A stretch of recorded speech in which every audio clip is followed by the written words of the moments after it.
Je m'appelle Laura Benoît, donc je vis à Saint-Nazaire. Je travaille pour Alten chez Airbus en consulting. Alors le conseil de développement de la Carène, ça me parle vaguement. Participer à des instances citoyennes, pourquoi pas, mais il faudrait que ça soit vraiment très ponctuel sur des sujets qui me parlent, qui me tiennent à cœur, pourquoi pas. Et se réunir ensemble dans un endroit, un lieu, je sais pas moi, peut-être autour d'un verre ou quelque part pour discuter justement du sujet.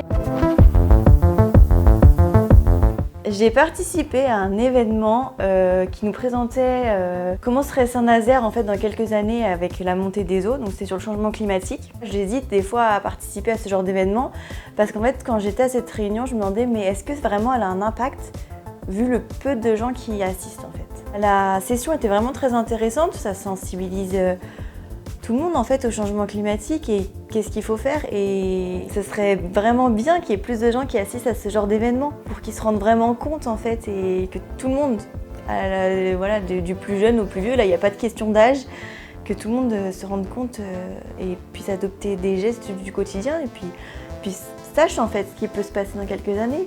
C'est vrai que si je me rendais compte qu'on était nombreux à des réunions, si on ne se retrouvait pas à 10 mais qu'on se retrouvait par exemple à 50 personnes, oui c'est totalement plus motivant de pouvoir discuter des sujets avec beaucoup de monde. Ça permettrait du coup oui, d'avoir un débat plus riche et d'autres points de vue, des points de vue différents. Et peut-être qu'en étant plein, peut-être que ça prendrait plus de poids aussi vis-à-vis des élus, de la Carène.